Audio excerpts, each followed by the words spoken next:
Hola, bienvenidos a la unidad 4 del curso. Esta sería la última unidad que vamos a evaluar y en la cual estudiaremos las técnicas aplicativas para el control y corrección de presupuestos. Daremos especial énfasis a un par de herramientas, particularmente dos coeficientes que son muy utilizados en la gestión de presupuestos. Sin más preámbulos, procedemos. Primeramente tenemos que determinar y tener claro el concepto de la gestión del cumplimiento presupuestario. Básicamente son cuatro pasos o cuatro etapas que podemos definir como la medición, el desempeño, el control y el cumplimiento. La medición básicamente en términos del tiempo y la ejecución de los recursos dados. El desempeño va a ser evaluado siempre en relación a la aplicación de estos recursos, llámese por partidas o por centros de costo, dependiendo de lo que se haya definido previamente. Los resultados finales vamos a aplicar un método de control que posteriormente evaluaremos y finalmente tendremos el cumplimiento. El cumplimiento vendría siendo la etapa final o el último punto de importancia en los presupuestos en relación a la evaluación de las metas y las correcciones. Es decir, estudiaremos acá si al final se cumplen o no se cumplen las metas previamente definidas en la gestión del presupuesto. Específicamente para evaluar el desempeño y el cumplimiento de las metas, tenemos una técnica bastante sencilla, la cual pueden estudiar un poco más en la práctica de la semana y pueden ver paso por paso su desarrollo, que se entiende como el índice de desempeño y su correspondiente desviación presupuestaria. En esta técnica, lo primero que tenemos es un índice de desempeño porcentual, donde básicamente tenemos una medida de resultados relativos entre un dato real y un dato esperado. Es decir, tomamos básicamente un dato que realmente sucede, entiéndase la ejecución real de los gastos, y lo dividimos entre el presupuesto. El presupuesto se sobreentiende que es un dato esperado. Si bien es cierto, en este caso estamos evaluando este resultado desde un punto de vista presupuestario, no quiere decir que no pueda ser eventualmente aplicado en otra gestión. Entiéndase metas de ventas, pronósticos, entre otros. La desviación es básicamente la diferencia entre ese dato real y ese dato esperado. Como pueden ver, el IDP o índice de desempeño porcentual, por sus siglas, se entiende como ese cumplimiento porcentual. Si el dato nos diese un resultado de 100, quiere decir que la meta fue cumplida a cabalidad, sin desviación alguna, y si el resultado del IDP es 100, claramente la desviación sería cero. Si el IDP me da un resultado mayor a 1 o mayor a 100%, implicaría que sobrepasé la meta, lo cual no necesariamente es bueno. En el caso del presupuesto, si tenemos un IDP mayor a 100, básicamente implicaría que la ejecución de gastos fue superior al presupuesto. Es decir, se ejecutó o se gastó más de aquello que se había presupuestado originalmente. Si el IDP es mayor a 100, la desviación pues sería positiva, quiere decir que se estaría en este caso gastando más. O bien, si el IDP es menor a 100, quiere decir que estuve por debajo, tuve una subejecución presupuestaria, lo cual implicaría que la desviación es negativa, señalando entonces que se gastó menos de lo presupuestado. Podemos hacer una asociación entre lo que sería un IDP mayor a 100 con una sobreejecución presupuestaria y un IDP menor a 100 con una subejecución presupuestaria. El dato es relativamente sencillo y puede analizarse un poco más en la práctica. Es muy útil para evaluar el cumplimiento y sobre todo la exactitud en la gestión de presupuesto. Llegados a este punto, tenemos entonces el concepto del coeficiente de variación. El coeficiente de variación es una medida estadística, suele ser muy utilizada en gestión de ventas también. En este caso se aplica a la parte presupuestaria porque nos permite, como lo pueden ver en pantalla, observar la dispersión de la variabilidad o la variabilidad de un conjunto de datos. Es decir, qué tanto varían los datos entre sí mismos y eventualmente si quisiera realizar un cálculo a futuro, qué tanto me podría cambiar ese cálculo para arriba o para abajo. En presupuesto podemos aplicarlo a nivel de variabilidad de gastos, es decir, qué tan cambiantes son los gastos en un periodo. En términos de las ejecuciones, cómo van a cambiar estas o cómo se van a ver afectadas en términos de su comportamiento histórico. Y claramente nos permite establecer el error del presupuesto, lo cual implicaría que un cálculo que yo haga eventualmente de un futuro presupuesto, lo cual en sí mismo es redundante, se sobreentiende que el presupuesto es futuro, a la hora que ejecutamos o obtenemos el coeficiente de variación nos permitiría ver el error de este pronóstico. Para efectos de su cálculo es muy sencillo, vamos a ocupar dos datos, vamos a ocupar el promedio y vamos a ocupar la desviación estándar. El promedio básicamente es un promedio simple, la sumatoria de los gastos o de los presupuestos históricos entre la cantidad de datos que trabajemos. Y la desviación estándar es muy sencillo porque la podemos trabajar con Excel. En Excel lo van a ver en la práctica aplicada, donde básicamente utilizamos la fórmula de desviación estándar. Nada más en este caso es importante recalcar que debe utilizarse la desviación estándar poblacional, la que dice punto P en Excel. Esto pues, aunque estemos trabajando un conjunto pequeño, para todos nuestros efectos ese conjunto es la población, lo cual implicaría que de ahí tomaríamos la desviación estándar. Una vez que tenemos el promedio y tenemos la desviación estándar, procedemos a calcular el coeficiente de variación, básicamente ejecutando la división de la desviación estándar entre el promedio y multiplicándolo por 100.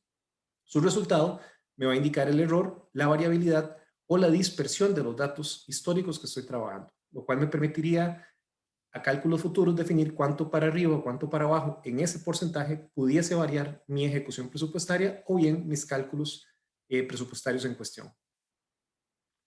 En pantalla pueden observar un ejemplo. Tenemos básicamente 6 meses de gastos.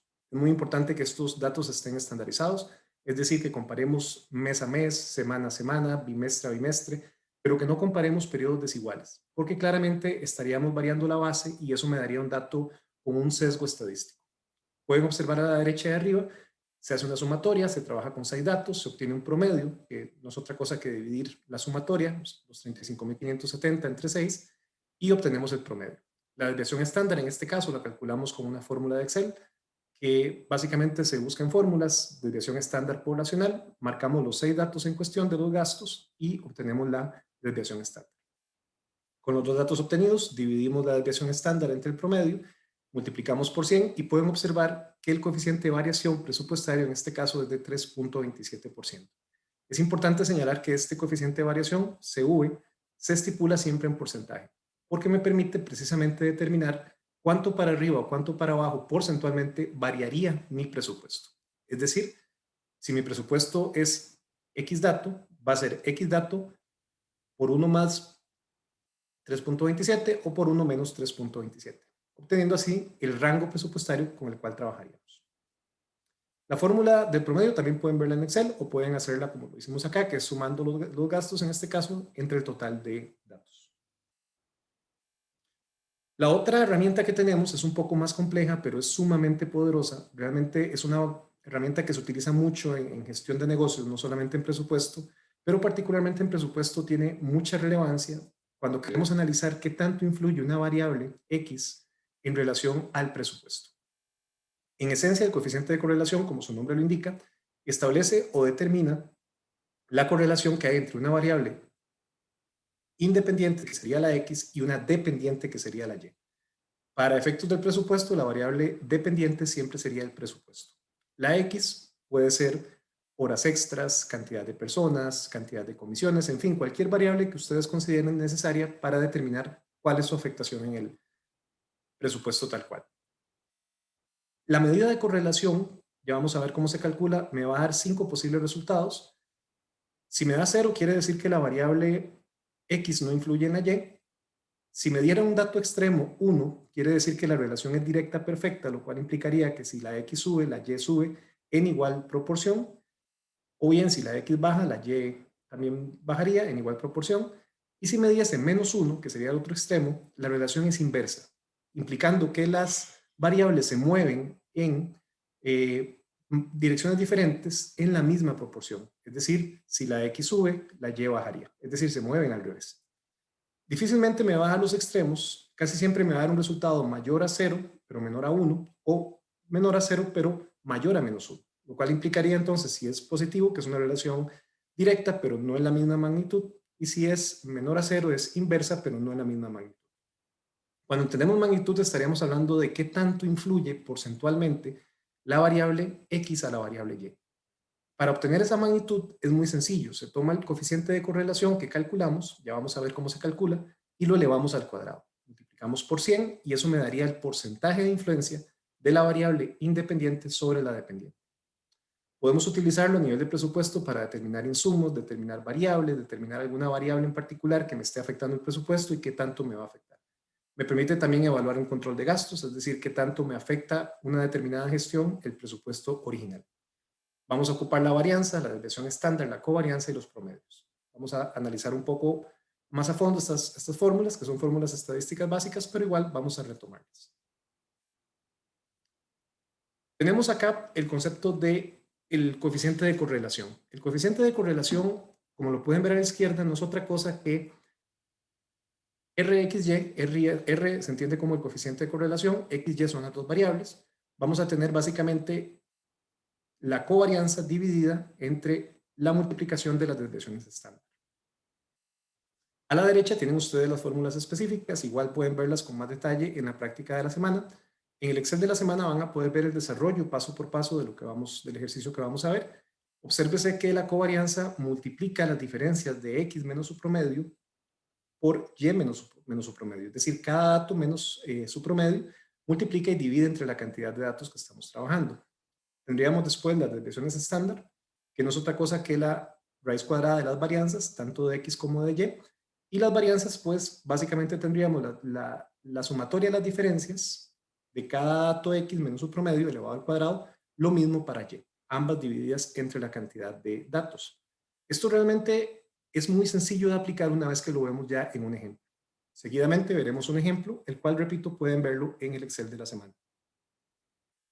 Arriba pueden observar entonces los datos que vamos a trabajar. En este caso trabajaremos 6 meses, la variable de horas extra y para determinar su influencia en el presupuesto. Es decir, tenemos las horas extra ejecutadas realmente en cada mes y su presupuesto ejecutado en cada mes.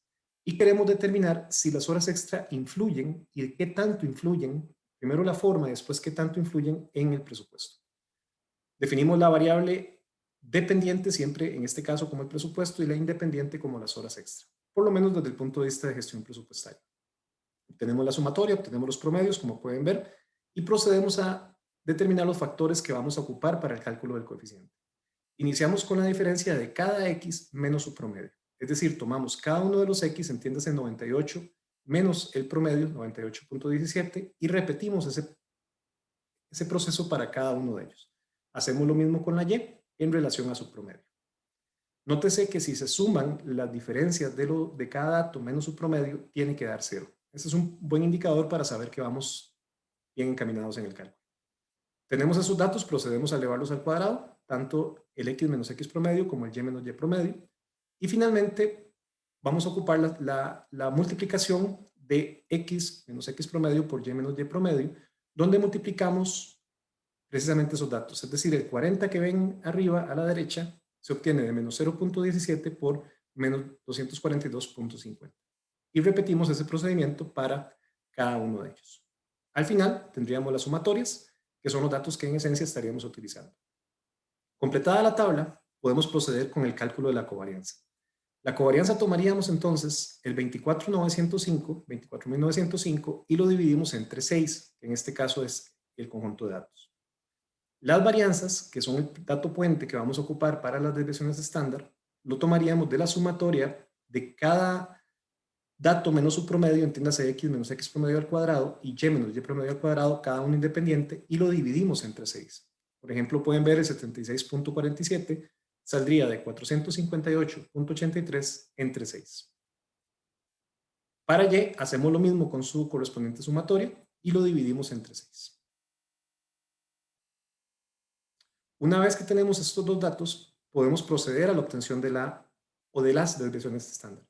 Básicamente tomaríamos los datos anteriores, el 76.47 y el 239.385.92, y les aplicamos una raíz cuadrada. Ahí tendríamos las dos desviaciones estándar que vamos a utilizar en el cálculo del coeficiente. Para el coeficiente tendríamos entonces, como ven a la izquierda de abajo, la covarianza, que ya la tenemos, a la izquierda y al medio, 4150.75, dividido entre la multiplicación de ambas desviaciones estándar.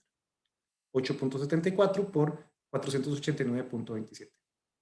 Nos estaría dando en este caso un coeficiente de correlación de 0.97.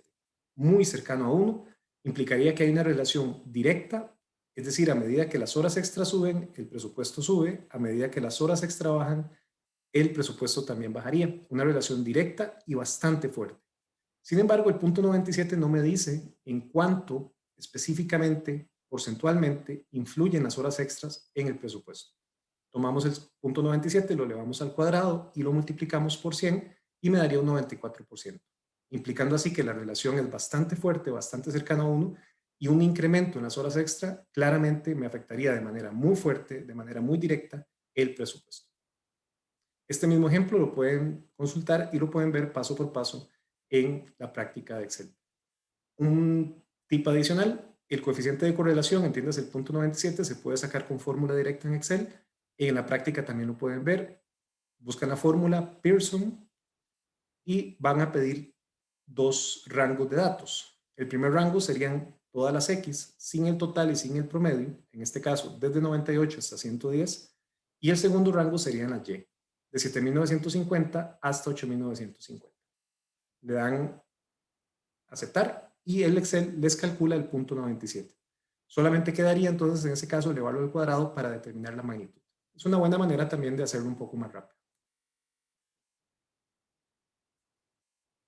Una vez calculados los coeficientes y definidos los cálculos que podemos ejecutar y que podemos determinar para plantear la medición final del presupuesto, si este realmente se cumple o no se cumple, podemos establecer algunas repercusiones legales y correcciones que podríamos aplicar.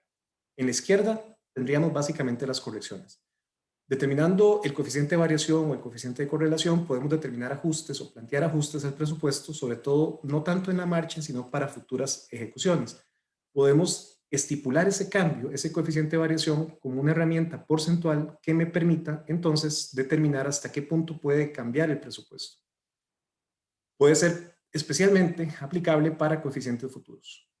Finalmente, en el caso de no cumplir el presupuesto, sobre todo utilizando aquí el IDP y la desviación, podríamos perfectamente establecer responsabilidades laborales e incluso civiles. Recordemos que responsabilidad civil es dineraria, es decir, si se logra probar alguna mala ejecución, alguna mala praxis, negligencia, podríamos, ¿por qué no, incluso establecer una responsabilidad civil?